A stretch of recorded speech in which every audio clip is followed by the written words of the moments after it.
शरद पवारांसोबतच्या भेटीवर उपमुख्यमंत्री एकनाथ शिंदेंनी मोठं विधान केलंय। या भेटीमुळे कुणाच्या पोटात दुखत असेल, मानसिक स्वास्थ्य बिघडलं असेल तर त्यांच्यासाठी मुंबई आणि ठाण्यात आमचे दवाखाने सुरू आहेत, तर अशा लोकांकडे आम्ही दुर्लक्ष करतो असाही टोला त्यांनी लगावलाय।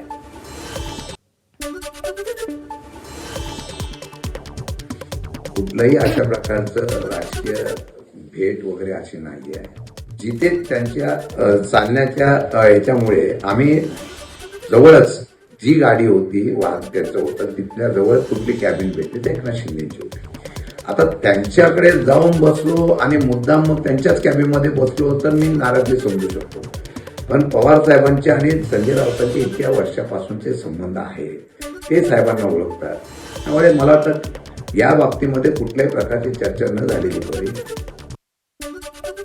भाजपचे नेते विनोद तावडे आणि राष्ट्रवादीचे नेते एकनाथ खडसे यांच्यामध्ये नुकतीच मुंबई येथे भेट झाल्यानं विविध राजकीय तर्कवितर्क लावले जात असल्याचं पाहायला मिळत आहे। या भेटीमुळे एकनाथ खडसे पुन्हा भाजपमध्ये जाणार असल्याची चर्चेला जोर मिळाल्याचं पाहायला मिळत आहे। एकनाथ खडसे यांनी मात्र या चर्चांचं खंडन केलंय, अफवा असल्याचं त्यांनी म्हटलंय। दरम्यान काही दिवसांपूर्वी राष्ट्रवादीच्या जयंत पाटलांनी विनोद तावडेंची भेट घेतल्याची चर्चा होती। ठाकरेंच्या सेनेचे आमदार अनिल परब, अजय चौधरी आणि सुनील प्रभू यांनी मुख्यमंत्र्यांची भेट घेतली आहे। या भेटीवेळी पालिका विरोधी पक्षनेत्या किशोरी पेडणेकर देखील उपस्थित होत्या। शरद पवारांच्या राष्ट्रवादीत नाराजीचे सूर पाहायला मिळतात, कारण गेल्या आठवड्यात शरद पवारांच्या राष्ट्रवादीची बैठक पार पडली। या बैठकीमध्ये माध्यमांमध्ये सुरू असलेल्या चर्चांबाबत आमदारांनी पक्षाच्या वरिष्ठ नेत्यांना थेट प्रश्न विचारले। पक्ष काँग्रेसमध्ये विलीन होणार की एनडीएचा घटक पक्ष होणार याबाबत आमदारांनी स्पष्टता मागितली आहे। यावेळी काही आमदारांनी जर काँग्रेससोबत जायचं असेल तर आम्हाला वेगळा विचार करावा लागेल अशी ठाम भूमिका मांडली आहे। तर ही बैठक रोहित पवारांनी अर्धवट सोडल्याचं समजतंय। या बैठकीमध्ये आमदार रोहित पवार यांनी भाजपसोबत जाण्यास तीव्र विरोध दर्शवला आहे। कुठलीच चर्चा आमच्या पक्षामध्ये तिथे झालं नाही। काय झालंय की इन्फ्रास्ट्रक्चरचा जो फुगा आहे तो या महाराष्ट्रामध्ये फुटल्यामुळे आता मीडियाचं लक्ष कुठेतरी दुसरीकडे जावं यासाठी भाजपने मुद्दामून या पुढ्या सोडल्यात असं आम्हाला म्हणावं लागेल। आम्ही एनडीए बरोबर कुठेही चर्चा करत नाही, न काँग्रेसबरोबर विलीन होण्याचा आमचा विषय आहे। याच विलीनवरनं एक असं देखील शुक्रवारी बैठक झालेली होती विधिमंडळ पक्ष कार्यालयामध्ये, आणि त्यामध्ये काही आमदारांनी थेट सांगितलं होतं जर का पक्ष विलीन होत असेल तर या संदर्भात त्यांनी देखील आपली भूमिका स्पष्ट केलेली होती। काही असं मला वाटत नाही। आता चहा पीत, पाणी पीत, जेवण खात, मटण खात, चिकन खात जर कुणी काय एखादं वक्तव्य केलं असेल ते पक्षाचं वक्तव्य असतं असं नसतं, आणि आमच्या पक्षातून कुणी न आमदार न खासदार इथं फुटतील असा आम्हाला विश्वास आहे। शरद पवारांच्या राष्ट्रवादी काँग्रेसमध्ये सगळं आलबेल नाही का, असा सवाल आता उपस्थित होत आहे। माजी मुख्यमंत्री पृथ्वीराज चव्हाण यांनी दावा केलाय की शरद पवारांच्या राष्ट्रवादीचे 5 ते 6 खासदार सध्या अस्वस्थ आहेत। पवार आणि उपमुख्यमंत्री एकनाथ शिंदेंच्या भेटीवरून राज्यात राजकारण तापलेलं असतानाच चव्हाणांचा हा दावा आता समोर येतोय। दरम्यान आरोपाला राष्ट्रवादीचे खासदार बजरंग सोनावणे यांनी उत्तर दिलंय। ते म्हणतात की आम्ही कुणीच अस्वस्थ नाही। जर त्यांनी डिलिमिटेशन विधेयकाला एनडीए सरकारला पाठिंबा दिला तर आमच्या लोकांचं त्याबद्दल काय मत असेल मला सांगता येणार नाही। कदाचित त्यांना एनडीए आघाडीमध्ये ठेवणारच नाही। आमच्या पक्षातला कुठलाही खासदार अस्वस्थ नाहीये।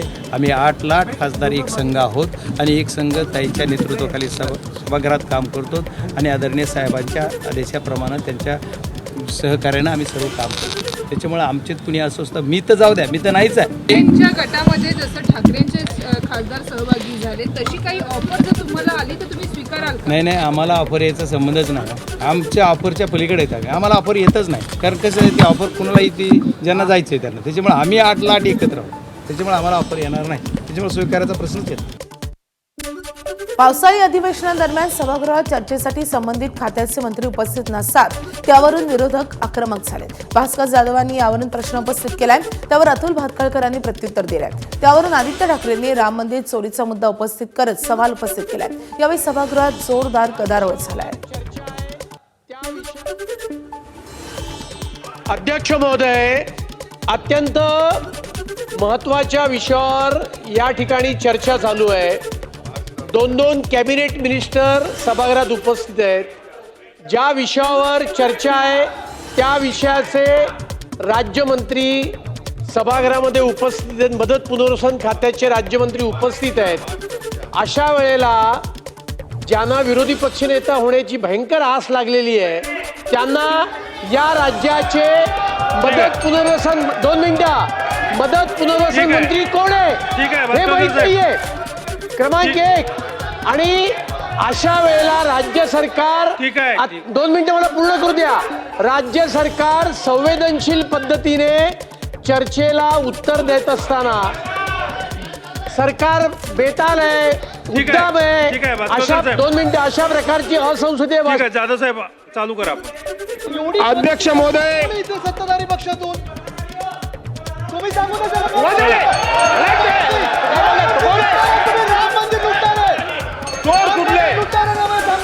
जाधव साहेब आपण चालू करा. भास्करकर साहेब खाली बसा. भास्करकर साहेब खाली बसा. खाली बसा. चला बसून घ्या. बसून घ्या सगळे. चला नीट बोला, नीट बोला, नीट बोला, नीट बोला. वय बघा तुमचं. लय उर्मट आणि घमेंडखोर नुसता बसलाय कोपऱ्यात. प्रत्येक वेळी असा अहंकार असतो. ठीक आहे. भास्करकर साहेब आपण बसा. जाधव साहेब आपण चालू करा. तुम्ही तुम्हाला अधिकार कोणी दिला? जाधव साहेब आपण चालू तुम्हाला करा. अधिकार कोणी दिला यांना बोलायचा? राम मंदिर कोण तुम्ही? जाधव साहेब आपण बोला. अरे राम मंदिराच्या चोऱ्या करणारे आहेत तुम्ही. ठीक आहे बसून घ्या.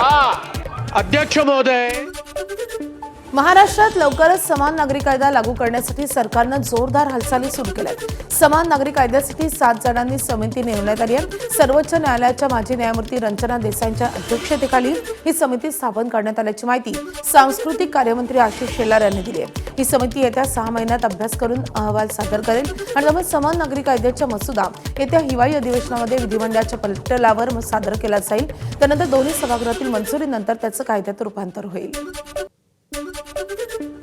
राज्य शासनामार्फत सर्वोच्च न्यायालयाच्या निवृत्त न्यायाधीश न्यायमूर्ती श्रीमती रंजना देसाई यांच्या अध्यक्षतेखाली 7 जणांची समिती गठीत करण्यात येत आहे. समितीची रचना खालीलप्रमाणे आहे. न्यायमूर्ती रंजना देसाई माजी न्यायाधीश माननीय सर्वोच्च न्यायालय, न्यायमूर्ती RC चव्हाण माजी न्यायाधीश माननीय उच्च न्यायालय मुंबई, न्यायमूर्ती SG मेहरे माजी न्यायाधीश माननीय उच्च न्यायालय मुंबई, श्री DK जैन माजी मुख्य सचिव महाराष्ट्र राज्य, ॲडव्होकेट बिरेंद्र सराफ माजी महाअधिवक्ता महाराष्ट्र राज्य, श्री रमेश पतंगे पद्मश्री आणि संविधानाचे अभ्यासक, डॉक्टर सुवर्णा रावल शिक्षणतज्ज्ञ आणि सामाजिक कार्यकर्त्या, अशा 7 जणांची समिती या ठिकाणी ही गठीत करण्यात येते आहे. आणि साधारणपणे पुढच्या 6 महिन्यामध्ये या समितीने आपला अहवाल द्यावा असं अपेक्षित आहे. आमचा प्रयत्न असेल की अशा प्रकारचा अहवाल घेऊन आपलं जे नागपूरचं अधिवेशन आहे, शीतकालीन अधिवेशन, या अधिवेशनामध्ये हा कायदा या ठिकाणी दोन्ही सभागृहापुढे आणावा अशा प्रकारचा प्रयत्न आम्ही करणार. मुख्यमंत्री देवेंद्र फडणवीस यांनी मुंबईतील विधान भवनात विधानमंडळ सचिवालयाच्या नवीन डॅशबोर्डचं उद्घाटन केलंय. विधानमंडळ सचिवालयाच्या संगणकीकरण प्रकल्पांतर्गत हा डॅशबोर्ड विकसित करण्यात आलाय. त्यामुळे सर्व मंत्री आणि मंत्रालयातील प्रधान सचिव, सचिवांच्या दोन्ही सभागृहांशी संबंधित प्रलंबित संसदीय आयुधांची माहिती त्वरित मिळणार आहे आणि त्यामुळे प्रलंबित कामांचा निपटारा अधिक वेगानं होऊ शकेल. या कार्यक्रमाला विधान परिषद सभापती राम शिंदे, विधानसभा अध्यक्ष राहुल नार्वेकर, उपमुख्यमंत्री सुनेत्रा पवारांसह अनेक वरिष्ठ नेते आणि अधिकारी उपस्थित होते. छत्रपती संभाजीनगर मनपामध्ये रिमोट कंट्रोल कारभाराला आयुक्तांनी थेट ब्रेक लावलाय. अनेकदा महापालिकेत नगरसेवक कोण आणि नगरसेवकांचा नवरा कोण हेच ओळखणं कठीण होतं. कारण निवडून येतो एक आणि खुर्चीवर बसतो दुसराच. फक्त मनपाच नाही तर ग्रामपंचायत, पंचायत समिती, जिल्हा परिषद ते अगदी अनेक सरकारी कार्यालयातही हे चित्र दिसतं. याच सख्यावर आता आयुक्तांनी थेट निर्णय सुनावलाय. निवडून आलेल्या लोकप्रतिनिधींशीच अधिकृत संवाद साधला जाईल आणि त्यांच्या नातेवाईकांच्या दबावाला बळी पडायचं नाही. सोबतच नियमबाह्य काम कुणाच्याही सांगण्यावरून करायचं नाही अशी स्पष्ट सूचनाच अधिकाऱ्यांना दिल्या गेल्यात. आयुक्तांच्या या निर्णयाचं स्वर स्तरामधून आता स्वागत होत आहे. महाराष्ट्र विधानमंडळातील राष्ट्रवादी काँग्रेसच्या आमदारांनी एक महत्त्वाची मागणी केली आहे. अजितदादा पवार यांना मरणोत्तर पद्मविभूषण पुरस्कारानं सन्मानित करावं. मुख्य प्रतोद चेतन तुपे यांनी मुख्यमंत्री देवेंद्र फडणवीस यांना पत्र लिहून ही विनंती केली आहे. 28 जानेवारीला निधन झालेल्या अजितदादा यांनी अर्थमंत्री आणि लोकप्रतिनिधी म्हणून शेती, सिंचन, रस्ते आणि सामाजिक क्षेत्रात मोठे योगदान दिले. त्यांच्या या कार्याची दखल घेऊन केंद्र सरकारकडे ही शिफारस पाठवावी अशी मागणी या पत्राद्वारे करण्यात आली आहे. महाराष्ट्रात आणखी 150 कोटींची गुंतवणूक येणार आहे. मत्स्य विकास आणि बंदर मंत्री नितेश राणेंनी याबाबत माहिती दिली आहे. सावंतवाडी तालुक्यामध्ये 22 एकर जमिनीवर एम झोया मरीन सर्व्हिसेसच्या माध्यमातून अत्याधुनिक इलेक्ट्रिक बोट निर्मिती सुविधा उभारण्यात येईल. मेक इन इंडिया अंतर्गत इलेक्ट्रिक प्रवासी जहाजांचं स्वदेशी उत्पादन या प्रकल्पाद्वारे होईल. मुख्यमंत्री देवेंद्र फडणवीस यांच्या सशक्त नील अर्थव्यवस्थेच्या संकल्पनेला बळ देणाऱ्या या प्रकल्पामुळे संपूर्ण कोकणामध्ये गुंतवणूक वाढून रोजगार निर्मिती आणि औद्योगिक विकासाला मोठी चालना मिळणार आहे. प्रकल्पाच्या अंमलबजावणीसाठी धोरणात्मक आराखडा तयार करण्यात येणार आहे, असंही माहिती नितेश राणे यांनी दिली आहे. ठाणे शहरात झालेल्या पावसाच्या पार्श्वभूमीवर महापौर शर्मिला पिंपळोलकर यांनी सर्व प्रभाग समिती सहाय्यक आयुक्तांची तातडीची बैठक घेतली. अधिकाऱ्यांनी केवळ एससी कार्यालयात बसू नये, ऑन फील्ड उतरून काम करा असे थेट आदेश त्यांनी दिले. पावसाळ्यात सर्व अधिकारी कर्मचाऱ्यांचे मोबाईल 24 तास सुरू ठेवणं बंधनकारक करण्यात आले. आपत्कालीन परिस्थितीत निष्काळजीपणा आढळल्यास संबंधितांवर थेट वैयक्तिक कारवाई होईल असा कडक इशाराही महापौरांनी दिला आहे. याशिवाय रस्त्यांवरील खड्डे, उघडी गटारं, धोकादायक होर्डिंग्ज आणि इमारतींवर तातडीनं कारवाई करावी. दूषित पाण्यामुळे होणारे आजार रोखण्यासाठी आरोग्य विभागाला सतर्क राहण्याचे आणि पूरप्रवण भागात 24 तास आपत्ती नियंत्रण यंत्रणा सज्ज ठेवण्याचे निर्देशही त्यांनी दिले. कल्याण डोंबिवली महानगरपालिकेच्या रुग्णालयातील डॉक्टर, परिचारिका आणि आरोग्य कर्मचाऱ्यांवरील हल्ल्याच्या निषेधार्थ धुळे जिल्हा रुग्णालयातील डॉक्टर आणि परिचारिकांनी काळ्या फिती लावून कामकाज केलंय.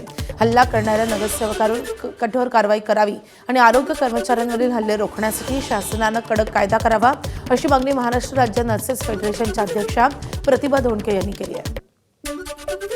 शैक्षणिक सत्र सुरू होऊन केवळ 10 दिवस झाले असताना शिक्षकांनी सामूहिक रजा आंदोलन केल्यानं वर्धा शाळा बंद राहिल्या आहेत. टीईटी परीक्षेमुळे निर्माण झालेली सेवाविषयक अस्थिरता, संच मान्यता धोरण, बीएलओ नियुक्ती संबंधांचे राज्य शासनाच्या दुर्लक्षितपणाच्या निषेधार्थ राज्यातील शाळा बंद ठेवून वर्धा शिक्षक संघटनांनी सामूहिक रजा आंदोलन केलं होतं. वर्ध्यामध्ये छत्रपती शिवाजी महाराज चौक येथून विविध 16 संघटनांनी एकत्रित येत मोर्चा काढला आहे.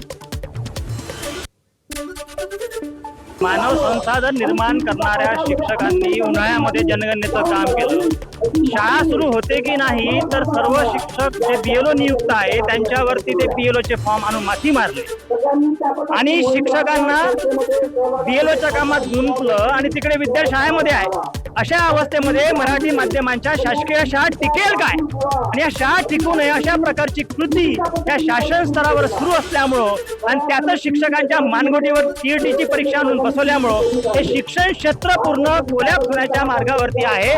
कोणीच सुखी नाही आहे, शिक्षक त्रस्त आहे आणि अशा अवस्थेमध्ये या सगळ्या गोष्टीला त्रासून शाळा वाचल्या पाहिजे, विद्यार्थी शिकले पाहिजे आणि शिक्षकांचं भवितव्य सुरक्षित झालं पाहिजे.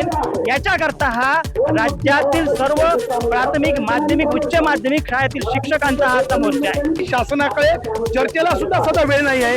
असंवेदनशीलता पराकोटीला पोहोचला आहे. कोणतंही लक्ष शासन देत नाही. म्हणून आज संपूर्ण राज्यामध्ये हा निषेध आंदोलनाच्या माध्यमातून सामूहिक रजा आंदोलन आम्ही करत आहोत. शिक्षकांकडे राष्ट्रीय कर्तव्य म्हणून जनगणना, आपत्ती व्यवस्थापन आणि प्रत्यक्ष निवडणूक एवढीच कामं आहे.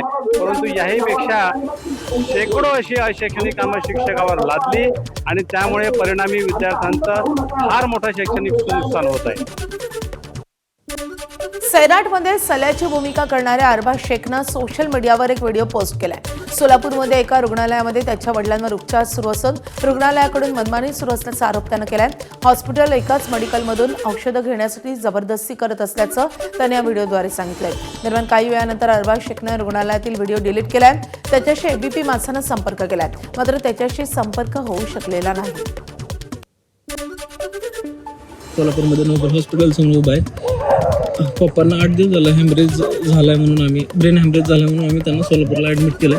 जेव्हा त्यांनी मला काही गोळ्यांच्या चिठ्ठ्या दिल्या की ह्या गोळ्या आपल्याला लागतील आणि मग मी त्यांना विचारलं की मी हे बाहेरून आणू शकतो, तर त्यांनी सांगितलं की नाही, आमच्या मेडिकलमधूनच तुम्हाला त्या गोळ्या घ्याव्या लागतील. जवळजवळ आता 40,000च्या जरी गोळ्या मी बाहेरून जरी घ्यायचा विचार केला असता तरी मला 20,000पर्यंत त्या पडल्या असत्या. पण इथं एवढी लूट होतीये आणि माझ्या बापाला मला मारताना नाही बघायचं